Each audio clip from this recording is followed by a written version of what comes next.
What if one man proved that faith and reason were never enemies and was punished for it?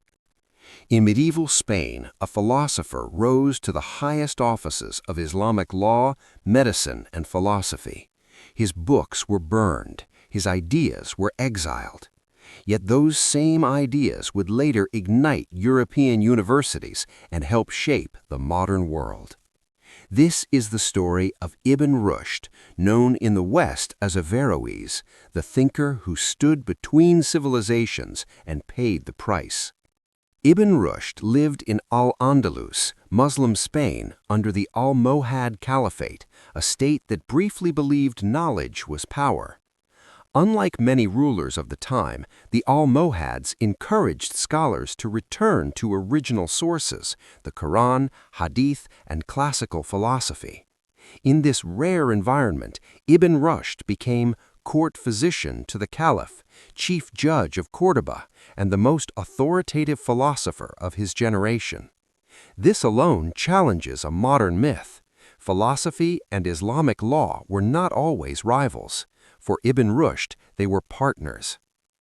At the heart of Ibn Rushd's thought was a radical claim: truth is one.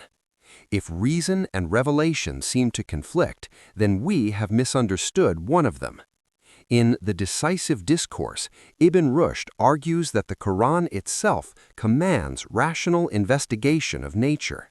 Philosophy, therefore, is not dangerous, it is religiously obligatory for those capable of it. But here is the crucial nuance.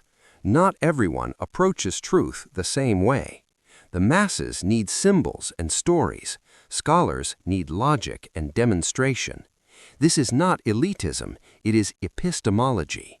Ibn Rushd was not promoting chaos, he was promoting intellectual order. A century earlier, al-Ghazali had launched a devastating attack on philosophy in The Incoherence of the Philosophers. His argument was simple and dangerous. There are no natural causes. Fire does not burn cotton. God directly causes every event, every time. Ibn Rushd saw the implications immediately. If causality collapses, science becomes impossible. Medicine becomes guesswork. Law loses rational grounding. In The Incoherence of the Incoherence, Ibn Rushd defended causality, not against God, but for God, because a rational universe reflects divine wisdom better than an arbitrary one.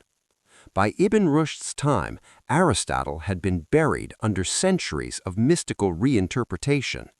Ibn Rushd wanted the original thinker back. He produced short commentaries for beginners, middle commentaries for students, and long commentaries for advanced scholars. This systematized philosophy like never before. When these works reached Europe through Latin and Hebrew translations, they shocked the intellectual world. For centuries, Aristotle was read through Ibn Rushd. Even thinkers who opposed him, like Thomas Aquinas, had to argue against Averroes to define themselves. While commenting on Plato, Ibn Rushd made one of the most startling arguments of medieval history.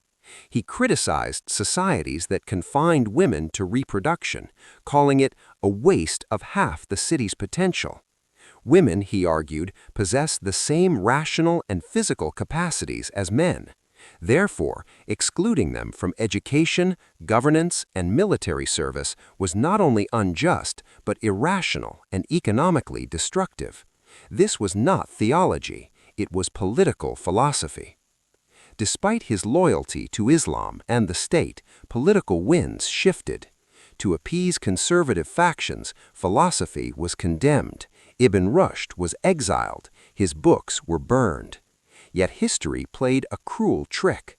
While his influence faded in the Islamic world, it exploded in Europe, fueling Latin Averroism, university culture, and eventually the Renaissance. The civilization that rejected him lost him. The civilization that adopted him was transformed by him. Ibn Rushd doesn't belong to the past. He represents a question still unanswered. Can a civilization sustain faith without fearing reason? His life reminds us, knowledge dies not from disbelief, but from the refusal to think. And when thought is exiled, history follows.